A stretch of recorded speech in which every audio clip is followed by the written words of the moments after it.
The sound of a flat line is distinct. It is a monotonal scream that announces God has left the room. But in the sterile VIP suite of Chicago's St. Jude's Hospital, that terrifying sound was drowned out by something louder, the metallic clack-clack of a Glock 19 chambering around. 15 of the world's best specialists stood frozen in terror, their Harvard degrees useless against the barrel of a gun. They had failed. The Mafia prince's nephew was dead. But in the back of the room, a nurse nobody noticed, a girl drowning in student debt and wearing scuffed sneakers, stepped forward to do the one thing the experts said was impossible. She was about to commit a crime to save a life. The air in the private wing of St. Jude's Hospital didn't smell like antiseptic. It smelled of expensive leather fear and the distinct coppery scent of impending violence. This wasn't a hospital room. It was a fortress. The entire 4th floor had been cleared out. Security guards with earpieces and bulging suit jackets lined the corridors, their eyes darting at every nurse who walked by with a tray of medication. Inside Suite 404, the atmosphere was suffocating. Dominic Moretti stood by the window staring out at the Chicago skyline, which was currently being battered by a relentless October rain. He wore a charcoal 3-piece suit that cost more than most people's cars, tailored to hide the shoulder holster beneath his left arm. He was 32, with the kind of face that stopped traffic. Sharp jawline, heavy brows, and eyes the color of burnt espresso. But right now, he looked like a man watching his world crumble. Behind him, the room was a chaotic symphony of medical alarms. Pressure is dropping 60/40. We're losing perfusion. Push another milligram of epinephrine now. The heart rate is erratic. He's going into VFib. 15 doctors. That was the count. Dominic had flown them in from Zurich, Tokyo, and Johns Hopkins. He had paid their exorbitant fees, chartered their private jets, and promised them bonuses that could retire them to the Amalfi Coast. They were the kings of pediatric cardiology, neonatology, and rare genetic disorders. And they were all failing. In the center of the room, inside a high-tech incubator that looked more like a spaceship than a crib, lay Leonardo. He was 3 hours old. He was tiny, his skin a terrifying shade of pale gray, his small chest heaving in jagged, unnatural rhythms. Sophia, Dominic's younger sister, lay on the hospital bed nearby, sedated but weeping in her sleep. She had nearly died giving birth to him, and if Leo didn't make it, Dominic knew Sophia wouldn't survive the grief. "Dr. Sterling," Dominic said. His voice was quiet, a low rumble that cut through the panic in the room instantly. "Why is my nephew turning blue?" Dr. Alistair Sterling, the chief of pediatrics at St. Jude's and the man ostensibly in charge of this circus, wiped a bead of sweat from his balding forehead. His hands, usually steady as a rock, were trembling inside his latex gloves. "Mr. Moretti," Sterling stammered, looking at the monitors that were flashing angry red numbers. "It's a resistant case of persistent pulmonary hypertension, complicated by what looks like severe sepsis. We are throwing everything we have at him. The ECMO machine is preparing to bypass his heart and lungs, but his veins are collapsing. We can't get the lines in." "You have 15 degrees on that wall, Sterling," Dominic said, turning around. His movement was slow, predatory. "You told me you were the best. You told me this facility was the best." It is biology, Mr. Moretti. Sometimes the anatomy just isn't compatible with life." Dominic walked over to the incubator. He looked down at the tiny infant, his sister's son. The baby looked so fragile, a little warrior fighting a war he couldn't win. Dominic reached out a finger, touching the glass. "Fix him," Dominic whispered. "We are trying." "I don't pay you to try." Dominic snapped, his voice rising to a roar that made 3 nurses flinch. "I pay you to be gods. If that boy dies, none of you are walking out of this room. Do you understand me?" The threat hung heavy in the air. The terrifying thing was, everyone knew it wasn't a figure of speech. Dominic Moretti was the capo of the Chicago outfit. He didn't make idle threats. The doctors redoubled their efforts, shouting orders, panic setting in. Syringes were uncapped. Monitors were adjusted. They were throwing science at the wall, hoping something would stick. In the corner of the room, unseen and unheard, stood Sarah Jenkins. She wasn't a specialist. She wasn't a doctor. She was a 24-year-old nurse on the night shift, currently assigned to empty the biohazard bins and restock the saline bags. She had messy brown hair, tied up in a utilitarian bun, and shadows under her eyes from working double shifts to pay off her father's gambling debts. Sarah held a bag of sterile gauze against her chest, her knuckles white. She was watching the monitors. She was watching the baby. And she was watching the doctors. "They're wrong." She thought, her heart hammering against her ribs. "They're all looking at the heart, but they're wrong." She had seen something. A twitch in the baby's left eyelid. The specific way the skin was mottling not just blue, but a lacy purple pattern spreading from the torso. And the smell. Amidst the rubbing alcohol and the sweat, she smelled something faint, sweet, and sickly, like burnt almonds. She took a step forward. "Get back," a security guard grunted, putting a heavy hand on her shoulder. "Docs only." "I need to check the IV fluids," Sarah lied, her voice trembling, but her eyes fixed on the incubator. "Not now." "He's crashing," Dr. Sterling screamed. "Flatline, we have a flatline start compressions." The room exploded into chaos. The monotone wail of the heart monitor filled the space. Beep. Dominic Moretti pulled his gun.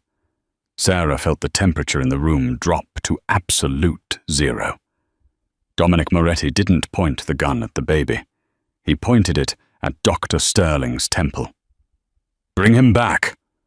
Dominic snarled, the safety clicking off. "You have 10 seconds." "I can't," Sterling cried, compressing the tiny chest with 2 thumbs. "He's gone into a systole. There's no electrical activity." 10, Dominic counted. "Mr. Moretti, please, this is madness," another doctor shouted from the back. 9. Sarah's mind was racing. She knew what was happening. She had seen it once before, not in a hospital, but in a dusty medical textbook from the 1970s she'd bought at a thrift store because she couldn't afford the new ones. It was a reaction so rare, so archaic, that modern doctors didn't even test for it anymore, because the precipitating drugs had been phased out. Except apparently, they hadn't. She looked at the IV bag hanging above the incubator. It was labeled Oxypent, a new ultra-expensive synthetic sedative that the VIP doctors loved because it cleared the system fast. But the baby wasn't reacting to the sedative. He was reacting to the preservative in the plastic tubing interacting with the drug. It was creating a chemical lock in the baby's nervous system. It wasn't heart failure. It was neuroparalytic shock. The doctors were treating a heart attack. They were pushing epinephrine. Epinephrine would accelerate the paralysis and kill him instantly. 8, Dominic said. His finger tightened on the trigger. Sarah looked at the guard. He was distracted by the gun. She looked at the crash cart. If she spoke up, they would throw her out or shoot her. She was a nobody. a nurse with a nursing degree from a community college and a bank account in the negative. These were Ivy League men. They wouldn't listen. But if I don't do anything, the baby dies. And then the doctor dies. And then Dominic Moretti goes to prison, and Sophia loses everything. She didn't make a conscious decision. Her body just moved. 7. Sarah dropped the gauze. She lunged past the security guard, ducking under his arm as he reached for her. "Hey!" the guard shouted. She sprinted toward the incubator. 6! "Get her out of here!" Dr. Sterling screamed, not stopping his compressions. Sarah didn't aim for the baby. She aimed for the wall, specifically the power strip that powered the ventilator and the infusion pumps. 5. She grabbed the thick black cord of the life support machine. "Don't touch that!" a nurse shrieked. Sarah yanked the cord with all her strength. The machines died. The ventilator stopped hissing. The infusion pump went dark. The room plunged into a sudden, shocking silence, save for the ambient rain against the window. 4. Dominic stopped counting. He swung the gun toward Sarah. "What did you do?" he roared. "You just killed him." Sarah didn't look at the gun. She scrambled to the incubator, shoved Dr. Sterling aside with a strength she didn't know she possessed. "Move!" and reached into the plastic box. "Shoot her!" Sterling yelled, stumbling back. She unplugged the life support. Dominic took 2 strides, the gun leveled at Sarah's head. "Get away from him! He's not dead!" Sarah screamed back, her voice cracking. She didn't look at Dominic. She looked at the baby. She grabbed the baby by his ankles, a shocking, rough movement, and flipped him upside down. "I said get away." Dominic cocked the hammer. "Shut up!" Sarah snapped. The room froze. Nobody told Dominic Moretti to shut up, not even the mayor. Sarah ignored the gun barrel that was now inches from her ear. She placed her fingers not on the baby's chest, but on the base of his spine right above the diaper line, and pressed hard, digging her thumb into a pressure point while simultaneously smacking the baby's back. "It's the tubing," Sarah yelled, breathless. "It's the preservative in the line. It's locking his diaphragm. The epinephrine is killing him. We have to flush it manually." She struck the baby's back again. Hard. "She's crazy," Sterling shouted. "Security, shoot her!" Dominic hesitated. He looked at the girl. She was shaking sweat, matting her hair to her forehead, but her hands were steady on the child. And in her eyes, he didn't see madness. He saw desperation. "Wait," Dominic said. Sarah ignored them all. She needed to shock the baby's system into rebooting. She needed to break the chemical lock. She did the unthinkable. She pinched the baby's skin hard enough to leave a bruise and blew a sharp puff of air directly into the baby's face, triggering the mammalian dive reflex. Then she squeezed the tiny chest not rhythmically, but in one violent, sustained compression. "Breathe, you little fighter," she whispered. "Come on, breathe." Nothing happened. The baby hung limp in her hands. "That's it," the guard said, stepping forward, reaching for his weapon. "Step away, miss." Dominic's face hardened. The hope vanished. He raised his gun again, his eyes cold and dead. "You wasted my time," he whispered. Then a sound, a wet, ragged gasp. It was quiet at first, like a kitten sneezing. Then a cough. Then a low, thin wail that grew louder and louder until it filled the silent room. "Well..." The baby's skin, previously grey, flushed a violent, angry pink. Sarah collapsed against the incubator, clutching the crying infant to her chest. She fell to her knees, sobbing, the baby wailing in her arms. The machines were still off. The doctors were frozen. Dominic lowered the gun. He looked at the crying baby. Then he looked at the nurse huddled on the floor, surrounded by million-dollar equipment she had just destroyed. "He's breathing," Dominic whispered, as if he couldn't believe the words. Sarah looked up, tears streaming down her face. "He was allergic to the plastic," she choked out. "The doctors, they were poisoning him." The silence that followed the baby's cry was heavier than the panic that had preceded it. For 10 seconds, the only sound was Leonardo's healthy, furious screaming. It was the most beautiful sound Dominic Moretti had ever heard. Dr. Sterling was the first to recover. His face, previously pale with fear, now flushed with indignation and embarrassment. He adjusted his glasses, stepping forward to regain control of his domain. "Give me the patient," Sterling demanded, reaching for the baby.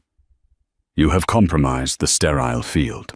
You have likely introduced bacteria into a critically ill neonate. Security arrest this woman for assault and endangerment." Sarah shrank back, holding Leo tighter. She was trembling violently now that the adrenaline was fading. The reality of what she had done, assaulting a chief of medicine, destroying equipment, yelling at a mafia boss, was crashing down on her. "No," Sarah whispered. "Don't put him back on the machine. The tubing... It's the tubing." "Nonsense," Sterling barked.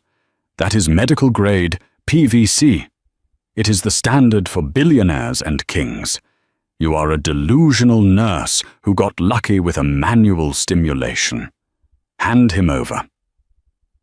2 security guards stepped forward, their hands reaching for Sarah's arms to haul her up. "Don't touch her!" The voice came from the window. Low, lethal. Dominic Moretti walked toward the center of the room. He didn't look at the doctors. He didn't look at the guards. His eyes were locked on Sarah. He stopped 2 feet in front of her. He towered over her kneeling form. The smell of his cologne, sandalwood, and gunpowder filled Sarah's nose. He reached down. Sarah flinched, expecting a strike. Instead, Dominic gently placed his hand under the baby's head, supporting it. He looked at the color returning to Leo's cheeks. He looked at the rise and fall of the tiny chest, unassisted by machines. "You said they were poisoning him," Dominic said. "It wasn't a question." "I think so," Sarah stammered. "It's a rare reaction. Diethylhexyl phthalate leaching. It mimics sepsis, but causes paralysis. I saw the rash. The purple lace pattern." Dominic looked up at Sterling. "Did you see a rash, doctor?" Sterling swallowed hard. "The patient had mottling, which is consistent with sepsis. Did you see it? I was focused on the heart rhythm," Sterling defended. "Mr. Moretti, you cannot listen to a janitorial nurse over a board-certified specialist." "She nearly killed your nephew." Dominic stared at Sterling for a long moment. Then he looked back down at Sarah. "What is your name?" "Sarah," she whispered. "Sarah Jenkins." "Sarah Jenkins," Dominic repeated, testing the weight of the name on his tongue. "Stand up." Sarah struggled to her feet, her legs wobbling. She offered the baby to Dominic. "No," Dominic said. "You hold him. You're the only one who seems to know how to keep him alive." He turned to the head of his security detail, a scarred giant named Matteo. "Matteo." "Boss. Clear the room." "Which one's boss?"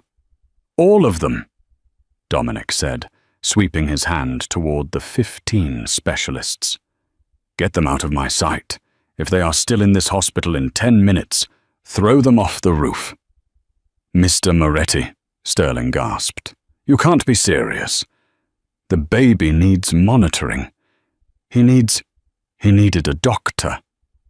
Dominic cut him off, his voice ice cold. He got 15, and they watched him die. This girl. He gestured to Sarah. She brought him back from the dead with her bare hands. Dominic stepped closer to Sterling, invading his personal space until their noses almost touched. "Send your bill to my office, Sterling. If it's more than $1, I'll burn your practice to the ground. Now get out." The doctors fled. It was a stampede of white coats and expensive shoes. Within 60 seconds, the room was empty, except for Dominic Matteo, the sleeping Sophia, the baby, and Sarah. Sarah felt dizzy. She was holding the heir to the Moretti crime family, and the most dangerous man in Chicago was looking at her like she was a riddle he intended to solve. "I should put him in a bassinet," Sarah said, her voice shaking. "He needs warmth." "Do what you need to do," Dominic said. He sat down in the leather chair next to his sister's bed, finally holstering his gun. He looked exhausted. Sarah found a standard hospital bassinet in the corner one, without the fancy tubing. She swaddled Leo tightly in warm blankets. She checked his pulse manually. It was strong. "He's okay," she said softly. "He's really okay." She turned to leave. "I have to go. My shift supervisor is going to kill me for leaving my station, and I broke the ventilator." "You're not going anywhere," Dominic said. Sarah froze. "Sir." Dominic looked at her. His eyes were dark, unreadable. "You think you're going back to mopping floors after this?" He shook his head. "You saved a Moretti. That makes you family, or—" His eyes narrowed slightly. "It makes you a liability." "I won't tell anyone," Sarah said quickly, holding up her hands. "I swear. I just want to keep my job." Dominic stood up and walked over to her. He reached into his jacket pocket. Sarah braced herself. He pulled out a checkbook. He wrote something quickly, tore off the slip, and held it out. Sarah looked at it. It was a check for $50,000. "This is for tonight," Dominic said. "Consider it a down payment." "I can't take this," Sarah said. "Take it," Dominic commanded. "Because you're fired." "What?" Sarah's heart dropped. "Please, no. I need this job. My dad, You're fired from St. Jude's," Dominic corrected. "Because as of this moment, you work for me." Sarah stared at him. "I don't understand. My nephew is leaving this hospital tonight. It's not safe here. Those machines—" Dominic glanced at the sabotaged equipment. "You said the tubing was the problem, but we use that equipment all over the world. It's never happened before." Dominic's expression darkened. "Someone wanted Leo dead. Someone tampered with that machine, and those 15 idiots were too arrogant to see it." He looked Sarah dead in the eye. "You saw it. You have eyes that work. So you're coming with us." "Coming with you where?" Sarah asked, panic rising. "To the estate," Dominic said. "You are going to be Leo's private nurse, 24 hours a day. You live with us. You eat with us. You breathe when we breathe." "And if I refuse?" Sarah asked, showing a spark of defiance that surprised even her. Dominic smirked. It was the first time he had smiled all night. It made him look devastatingly handsome. "You just walked past a gun to save a baby. You don't know Sarah Jenkins. You're not the kind of person who walks away." He turned to Matteo. "Pack Sophia's things. We leave in 5 minutes." Dominic turned back to Sarah. "Welcome to the family, Sarah. Try to survive the night." The armored convoy moved like a funeral procession down Lake Shore Drive, cutting through the heavy Chicago rain. Sarah sat in the back of the lead SUV, a massive Cadillac Escalade with tinted windows thick enough to stop a sniper round. She held Leo in her arms. The baby was sleeping peacefully now, the color of his skin a healthy, soft pink, a stark contrast to the grey pallor that had haunted him an hour ago. Beside her sat Sophia Moretti, who had woken up halfway through the transport. Sophia didn't speak. She just stared at Sarah with wide, terrified eyes, clutching Sarah's sleeve as if letting go would mean her son would stop breathing. In the front passenger seat, Dominic Moretti was on the phone.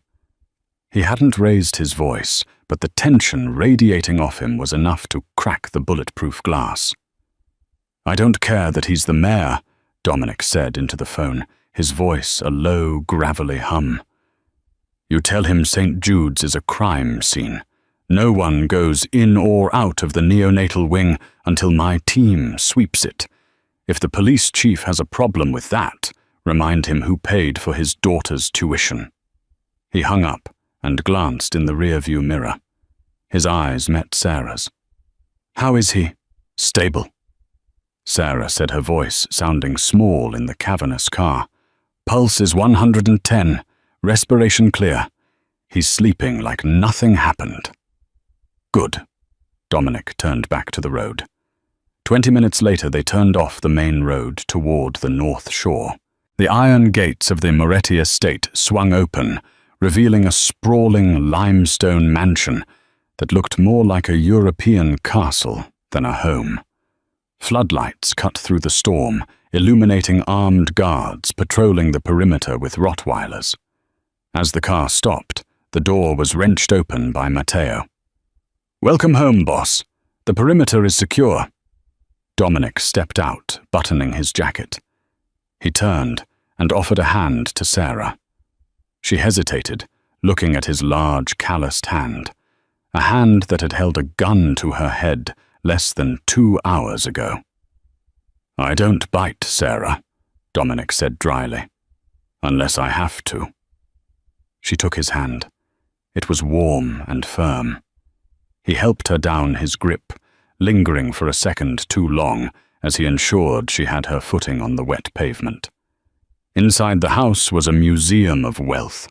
Marble floors, crystal chandeliers, and oil paintings that Sarah recognized from art history textbooks. But it felt cold, empty. "Take them to the East Wing," Dominic ordered a maid who appeared from the shadows. "Prepare the nursery, and get Miss Jenkins anything she needs. Clothes, food, phone chargers." "I need my scrubs," Sarah said. "I can't work in this." She gestured to her damp, wrinkled uniform. "Your clothes are being burned," Dominic said calmly. "You're not a hospital nurse anymore. You don't wear scrubs. The maid will bring you something appropriate." "Burned," Sarah blinked. "But my keys, my bus pass." Dominic stepped close to her, his voice dropping so Sophia wouldn't hear. "You are a ghost now, Sarah. The people who tried to kill my nephew, they are still out there. If they find out a nurse saved him, they will come for you to finish the job. You have no keys, you have no bus pass, you have no address other than this one. Do you understand?" A chill that had nothing to do with the air conditioning ran down Sarah's spine. She realized then that the $50,000 check wasn't a bonus. It was hush money combined with danger pay. "Yes," she whispered. "Good. Go upstairs. Keep him alive." Dominic turned and walked toward the library, shouting for Matteo. "Get me the security tapes from the hospital, frame by frame. I want to know who touched that incubator before we arrived." Sarah watched him go. She was trapped in a palace with a target on her back. 3 days passed. Life at the Moretti estate was a bizarre mix of extreme luxury and high-stakes prison. Sarah's room was larger than her entire apartment. The nursery was a suite filled with toys Leo wouldn't be able to use for years. Sarah fell into a routine. She fed Leo, changed him, monitored his vitals, and slept on a cot she dragged next to his crib, refusing the plush bed in the adjoining room. Every time the baby sighed, Sarah was awake, hand on his chest. She saw Dominic rarely. He was a phantom moving through the house at odd hours. But she felt his presence. The staff whispered when he was near. The temperature seemed to change. On the fourth night, a storm was battering the windows. Leo was fussy, his little stomach upset from the formula change. Sarah was walking him around the nursery, humming a low, off-key lullaby. She remembered her mother singing, "Hush now, don't you cry. Mama's gonna buy you a mockingbird." "You're off-key." Sarah spun around. Dominic was leaning against the doorframe. He had discarded his suit jacket. His white dress shirt was unbuttoned at the collar, sleeves rolled up to reveal forearms corded with muscle and ink. He held a tumbler of amber liquid whiskey, neat. "I didn't hear you come in," Sarah said, her heart jumping. "I know. That's the point." Dominic walked into the room. He looked tired. The shadows under his eyes were deep. "How is the air?" "He's colicky," Sarah said, rocking Leo. "But his lungs are clear. No sign of the paralysis returning." Dominic nodded, looking at the baby. He took a sip of his drink. "You haven't slept in 3 days, Sarah." "I sleep when he sleeps. He sleeps 18 hours a day. You have bags under your eyes." "I'm fine," Sarah said defensively. "I'm doing my job." Dominic stepped closer. The scent of whiskey and expensive tobacco drifted off him. He reached out and touched Leo's cheek with the back of his finger. The baby turned his head toward the touch. "My sister. She's not doing well," Dominic said softly. "She's afraid to hold him. She thinks she's cursed, that she brings death to the men in her life." Sarah knew the story by now. Sophia's husband, a lieutenant in the organization, had been gunned down 2 months ago. "She's traumatized," Sarah said. "She almost lost him. Give her time." "We don't have time," Dominic muttered. He looked at Sarah. "I found out who tampered with the machine." The air in the room grew heavy. "Who?" Sarah asked. "A technician at the hospital. He had gambling debts, massive ones. Someone paid them off in exchange for him swapping the medical-grade tubing with industrial piping treated with high-grade latex preservatives. It was designed to look like natural organ failure." "Did you go to the police?" Sarah asked, though she knew the answer. Dominic laughed. It was a dark, humorless sound. "The police number 1 went to the technician." He took another sip of whiskey. "He won't be tampering with machines anymore." Sarah hugged Leo tighter. She was standing next to a murderer. She knew that. But when she looked at Dominic, she didn't see a monster. She saw a man who was carrying the weight of a crumbling empire on his shoulders. "Who paid him?" Sarah asked. "He didn't know." Dominic admitted frustration leaking into his voice. "It was a blind drop, but he said the contact used a specific phrase. 'The eagle flies at midnight.'" Sarah frowned. "That sounds cinematic." "It's a code," Dominic said. "Old school. Sicilian. It hasn't been used in Chicago since the 90s. He looked at Sarah, his gaze intense. "You're safe here, Sarah. I have doubled the guard. No one gets to you or the boy." "I know," Sarah said, and strangely she believed him. Dominic stared at her for a long moment. The silence stretched, charged with an electricity Sarah didn't understand. He looked like he wanted to say something else, perhaps something personal. Suddenly the lights in the nursery flickered. Dominic stiffened instantly. His relaxed posture vanished, replaced by the tension of a coiled viper. "Stay here," he commanded.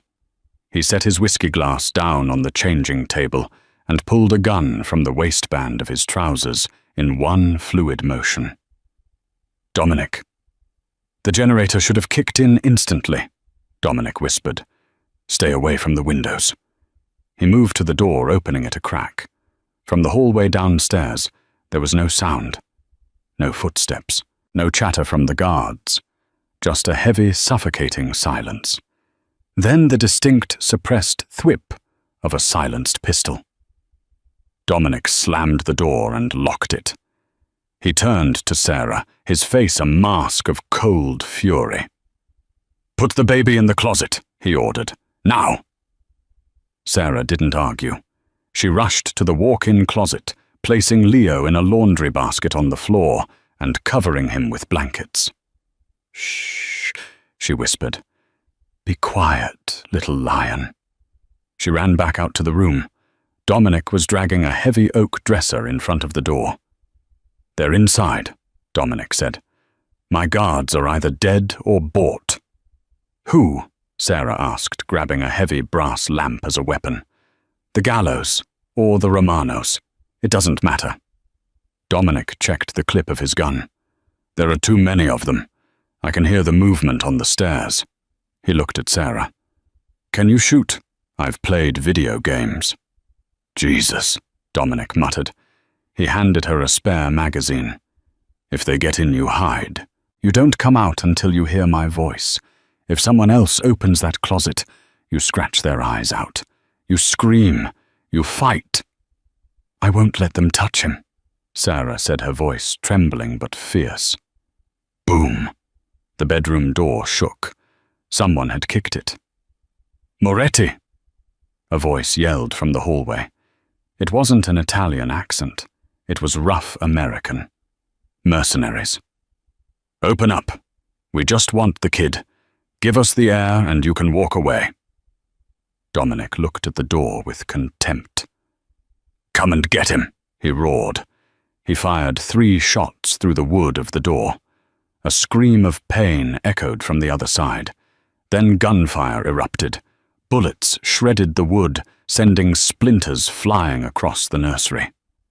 Sarah dove behind the overturned armchair, covering her head. Dominic moved with terrifying precision, firing through the gaps, conserving his ammo. "We need an exit," Dominic shouted over the noise. "The window!" Sarah yelled. "It's a 3-story drop." Better than a bullet, Dominic laid down cover fire, then ran to the window. He smashed the glass with the butt of his gun. The wind and rain howled into the room. "Matteo!" Dominic screamed into the night. No answer. "They cut the comms!" Dominic cursed. He looked back at the door. The hinges were failing. They were using a battering ram now. Dominic grabbed Sarah's arm. "Get the baby!" Sarah scrambled to the closet and scooped up Leo, who was now crying at the noise. She ran back to Dominic. "I'm going to lower you down," Dominic said, grabbing the silk drapes and ripping them from the rod. He tied them together with a knot that looked like something a sailor would use. "Tie this around your waist. I'll hold the weight." "What about you?" Sarah cried. "I hold the line," Dominic said. He looked at her, his eyes blazing. "Go." Sarah tied the silk around her waist, clutching Leo with one arm. She climbed onto the sill. The wind whipped her hair into her face. The ground looked miles away. "Trust me," Dominic said.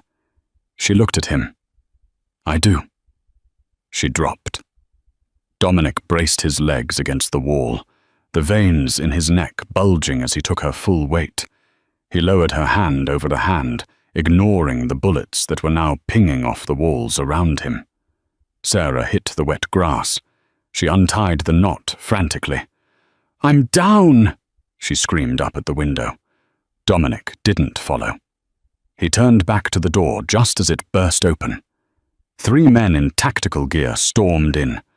Sarah watched from the ground, paralyzed with horror, as the flashes of gunfire lit up the nursery window like a strobe light. She saw Dominic's silhouette fighting hand to hand now. He was a blur of violence.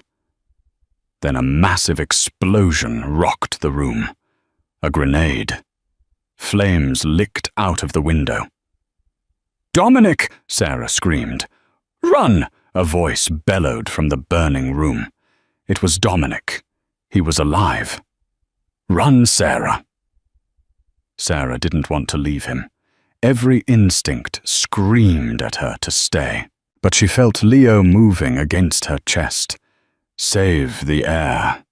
She turned and ran into the darkness of the estate gardens, the rain masking her tears. She ran until her lungs burned. She reached the edge of the property, near the old servant's entrance that Dominic had shown her on a map days ago. She stopped to catch her breath, hiding behind a large oak tree. She checked Leo. He was wet, but safe. Well. The nurse. Sarah froze. She turned slowly. Stepping out from the shadows of the gatehouse was a man she recognized. He was wearing a tailored suit, holding an umbrella in one hand and a silenced pistol in the other. It was Luca, Dominic's uncle. The man who sat at the head of the table at dinner. The man who had cried when he saw Leo. "Uncle Luca," Sarah whispered. "Help us. They're killing everyone." Luca smiled. It was a cold, reptilian smile. "I know, my dear," Luca said smoothly.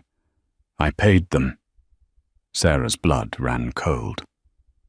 "Why?" she gasped, stepping back. "Dominic is weak," Luca said, checking his manicure. "He cares too much about family, about honor. He's bad for business. And that baby is the only thing stopping me from being the head of this family. If Leo dies, the line of succession falls to me." He raised the gun, aiming it at the bundle in Sarah's arms. "You're a brave girl," Luca said, "but your shift is over." Sarah looked around. No guards, no Dominic, just the rain and the barrel of a gun. She had nowhere to run. Luca tightened his finger on the trigger. Click. A metallic sound echoed from the darkness behind Luca. "You should have checked the safety, Uncle." Luca spun around. Dominic Moretti stepped out of the bushes. He was bleeding from a gash on his forehead. His shirt was torn and singed, and he was limping. He looked like a demon rising from hell. He held a jagged shard of glass from the nursery window in his hand. He had no gun. "Dominic!" Luca stammered, his face draining of color. "I was just securing the perimeter." "I heard you," Dominic growled, continuing to walk forward. "You called me weak." "No, Dominic, wait." Luca raised his gun to shoot Dominic, but Sarah moved. Seeing Luca distracted, she saw her only chance. She didn't run away. She ran at him. She swung the heavy brass lamp she had dragged all the way from the nursery. She hadn't even realized she was still clutching it until this moment. She swung it with all the rage of a woman who was tired of men trying to kill the child she was protecting. Crack! The base of the lamp connected with Luca's wrist. The bone snapped with a sickening crunch. Luca screamed, dropping the gun. Dominic lunged. He didn't use the glass. He used his fists. He tackled Luca into the mud, raining down blows that were fueled by a lifetime of betrayal. "You sold us out," Dominic roared, landing a punch that shattered Luca's nose. "To the gallows! For what? Money, power, for respect." Luca spat blood, laughing maniacally. "You're soft, Dominic. You let a nurse run your house." Dominic stood up, breathing heavily. He looked down at his uncle, a broken heap in the mud. "You're right," Dominic said. "I am soft, because I'm going to let you live long enough to tell me where the rest of your rats are hiding." Matteo and 3 other loyal guards finally emerged from the darkness, running toward them. They had regained control of the house. "Take him to the basement," Dominic ordered, pointing at Luca, "and don't let him die. Not yet." Dominic turned to Sarah. She was standing in the rain, still holding the lamp in one hand and the baby in the other. She was shaking uncontrollably. Dominic walked over to her. He didn't say a word. He just wrapped his arms around her and the baby, pulling them into his chest. He buried his face in her wet hair. "You stayed," he whispered into her ear. "You didn't run." "I hit him with a lamp," Sarah sobbed, the adrenaline crashing. Dominic pulled back slightly, looking at her face. He wiped a smudge of soot from her cheek with his thumb. "Remind me never to make you angry, Sarah Jenkins." For the first time since the hospital amidst the rain and the blood, Dominic leaned down and pressed his lips to her forehead. It wasn't a kiss of passion, but a kiss of reverence. "Let's go inside," he said. "We have a family to rebuild." The stitching. The adrenaline crash was worse than the fear. 2 hours after the attack, the Moretti estate was a hive of controlled chaos. Clean-up crews were already scrubbing blood from the foyer marble. Glaziers were measuring the broken windows. The bodies of the mercenaries had vanished, taken away in unmarked vans to the marshlands of Indiana. In the master bathroom, however, it was quiet. Dominic sat on the edge of the tub, his shirt removed, revealing a torso that was a map of old violent scars from knives, bullets, and wire. But tonight, there was a fresh cut, a jagged gash on his shoulder from the exploding glass. Sarah stood between his legs, a suture kit open on the counter. She wasn't shaking anymore. The nurse had returned. "This is going to sting," she said, threading the needle. "I don't have lidocaine." "I don't need it," Dominic grunted. He watched her face as she worked. She was focused, her brow furrowed, her hands gentle but efficient.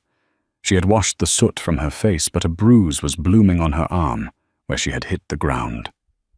"You should let a doctor do this," Sarah murmured, piercing his skin with the needle. "I'm done with doctors," Dominic said. "I only trust you." He hissed slightly as she pulled the thread tight. "You saved my life tonight, Sarah," he said, his voice low. "And you saved Leo. Again. I did what I had to do." "No." Dominic caught her hand, stopping her. "Most people would have run. You had an open field. You could have disappeared. Why didn't you?" Sarah looked down at him. The distance between them was non-existent. She could feel the heat radiating off his skin. "Because," she whispered, realizing the truth as she said it, "I didn't want to live in a world where you didn't exist." Dominic's eyes darkened. The air in the bathroom shifted, becoming thick and heavy. He reached up his hand, cupping the back of her neck, his thumb tracing the pulse point below her jaw. "You entered a war zone for me," he said. "You understand what that means. In my world, blood binds you. You aren't just an employee anymore. You aren't just a guest." "What am I?" Sarah asked, her breath hitching. Dominic stood up, ignoring the fresh stitches. He towered over her, consuming her space. "You're mine," he said. He kissed her. It wasn't gentle. It was possessive acclaiming. It tasted of whiskey and survival. Sarah melted into him, her hands finding perchance on his bare shoulders. For a moment, the Mafia Boss and the poor nurse ceased to exist. There was only a man and a woman who had looked death in the face and chosen each other. When they broke apart, breathless, Dominic pressed his forehead against hers. "Tomorrow things change," he promised. "No more hiding. If anyone wants to get to you, they have to burn the whole city down first." The Purge. The next morning, Chicago learned that the lion was awake. Dominic didn't just remove the rot from his organization, he cauterized it. Uncle Luca's betrayal had been deep, involving captains in 3 different districts. Dominic spent the week in meetings that ended with men missing and businesses changing hands. Sarah saw a different side of him, the ruthless tactician. She sat in on the meetings in the library, holding Leo on her lap. At first, the other captains, hard men with scars and criminal records, looked at her with confusion. Why is the nanny here? But they learned quickly. During a heated dispute with a union leader who was refusing to move shipments, Dominic had remained silent, letting the man scream. Sarah, who was burping.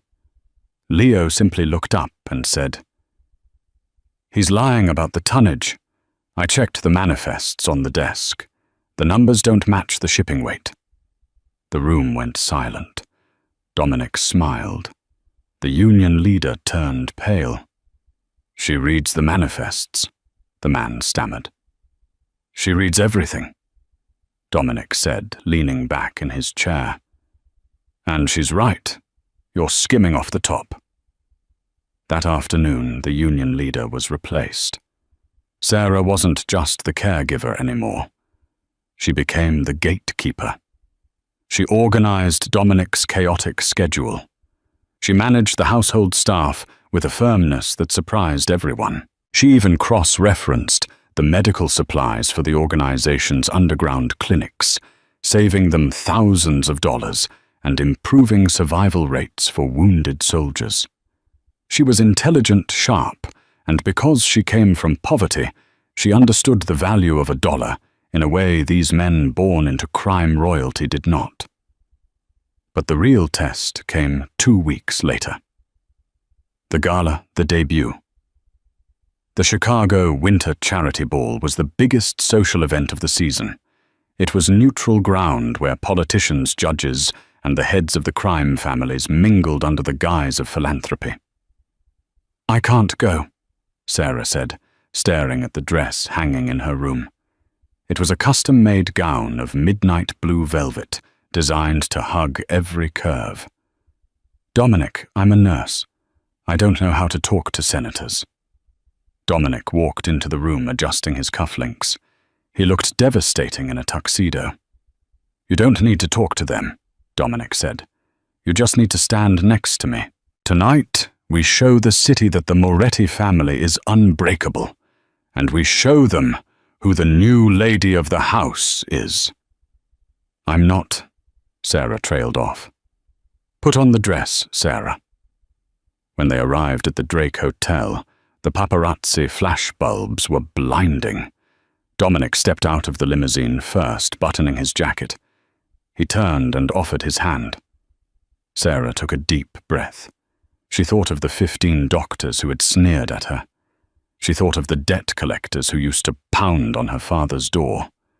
She thought of Luca pointing a gun at Leo. She wasn't that scared girl anymore. She had knocked out a capo with a lamp. She had saved the air. She took Dominic's hand and stepped out. A hush fell over the red carpet. Sarah Jenkins looked regal.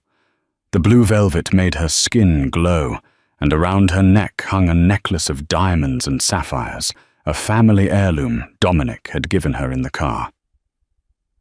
"Who is she?" The whispers started. Inside the ballroom, Dominic didn't leave her side. He introduced her to the mayor, to the police commissioner, and to the rival Don of the Romano family. "This is Isra," Dominic introduced her simply. "Not my nurse, not my girlfriend, just Sarah." The implication was clear. "She is my equal." Halfway through the night, Dr. Alistair Sterling appeared. The disgraced doctor had managed to claw his way into the event, likely looking for new benefactors. When he saw Dominic, he turned pale and tried to retreat, but he bumped directly into Sarah. Miss Jenkins," Sterling stuttered, sweating profusely. "I heard you were working privately now." The room went quiet. People were watching. This was the doctor who had nearly killed Leo. Sarah looked at him. She held a glass of champagne in her hand. She could have humiliated him. She could have had Dominic drag him out. Instead, she smiled. It was a cold Moretti smile.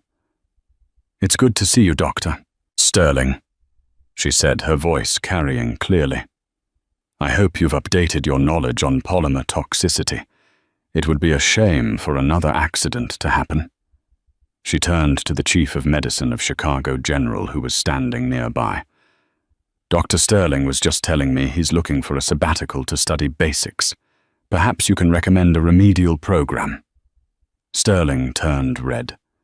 The circle of elites laughed. In that moment, Sarah didn't just destroy his reputation.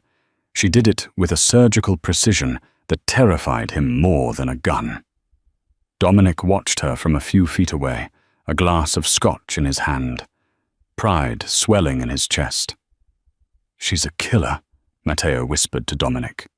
"Yes," Dominic nodded. "She is." The proposal. 6 months passed. Leo was crawling now, a healthy, boisterous baby who was already trying to climb the furniture. Sophia had recovered, finding strength in her son's survival. She had taken over the family's legitimate charity foundations, leaving the business to Dominic. Sarah and Dominic had fallen into a rhythm of domestic power, but there was one thing left to settle. It happened on the balcony of the estate overlooking the lake. The snow was falling, covering the grounds in a blanket of white. "My lawyers finished the paperwork today," Dominic said, handing Sarah a thick envelope. "Paperwork?" Sarah asked, worried. "Is something wrong?" "Open it." Sarah opened the folder. It wasn't a prenup. It was an adoption decree. And a deed. "I'm adopting Leo," Dominic said. "Officially. He will be my son in the eyes of the law, not just my nephew. Sophia agrees it's best for his protection." Sarah nodded, tears pricking her eyes. "That's wonderful, Dominic." "Read the rest." Sarah flipped the page. It was a deed to the estate. Half of it was in Dominic's name. The other half was in hers. "I don't understand," she said. Dominic took the papers from her and set them on the stone railing. He took her hands. "I never wanted a wife," Dominic said. "I saw what this life did to women. It broke them. It made them widows. But you don't break, Sarah. You fix things. You fixed Leo. You fixed this house. You fixed me." He reached into his pocket and pulled out a ring. It wasn't a modern cut. It was an antique, a massive, square-cut diamond surrounded by rubies dark as blood. It had belonged to his grandmother, the first matriarch of the outfit. "This ring has a history of violence," Dominic said. "But I want to give it a future of loyalty. Marry me, Sarah. Be the mother to this boy. Be the queen of this city." Sarah looked at the ring, then at the man who had given her a purpose, a family, and a love so fierce it terrified her. "Yes," she whispered. Dominic slid the ring onto her finger. It fit perfectly. 5 years later. The camera pans over a sunlit garden. A 5-year-old boy with dark curls runs through the grass, chasing a golden retriever. He laughs, a sound of pure joy. "Leo." "Careful near the roses," Sarah calls out. She is sitting on the terrace drinking tea. She looks different now. Her hair is cut in a sharp, chic bob. Her clothes are tailored silk. She radiates authority. Dominic walks out reading a tablet. He kisses the top of her head. "The shipment arrived," he says quietly, "and the Romano dispute is settled." "Did you have to use the leverage?" Sarah asks, not looking up from her book. "No. I just told them my wife wasn't happy with their pricing." Dominic smirks. They folded immediately. Sarah smiles. "Good." Leo runs up to them, breathless. "Mom." "Dad, look what I found." He holds up a beetle. Dominic crouches down, looking at the bug with mock seriousness. A fine specimen, Leonardo. Strong armor. Sarah watches them, the two loves of her life. The world outside the gates is still dangerous. The FBI still watches them. Rivals still plot.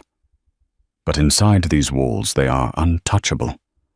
The nurse who was invisible, the girl drowning in debt, had died that night in the hospital. In her place stood a woman who had walked through fire and tamed the lion. She wasn't just Sarah Jenkins anymore. She was Sarah Moretti. And in Chicago, that name meant more than the mayor. It meant you were safe, as long as you didn't cross her family. And that is the incredible story of how Sarah Jenkins went from emptying trash cans to ruling the Chicago underworld. It reminds us that sometimes true expertise isn't found in degrees or titles, but in the instinct to protect the innocent. Sarah proved that while 15 doctors saw a dying patient, she saw a life worth fighting for, and in doing so she found a love worth dying for. The doctors treated the chart, the nurse treated the child, and Dominic Moretti. He learned that the strongest weapon in his arsenal wasn't a gun, but the woman standing beside him.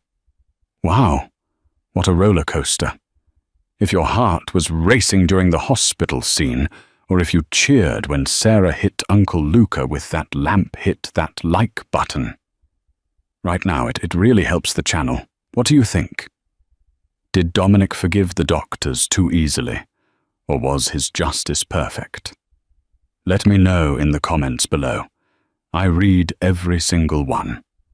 And if you want more gripping stories of romance, betrayal, and justice that you won't hear anywhere else, make sure to subscribe and ring that notification bell so you never miss an upload.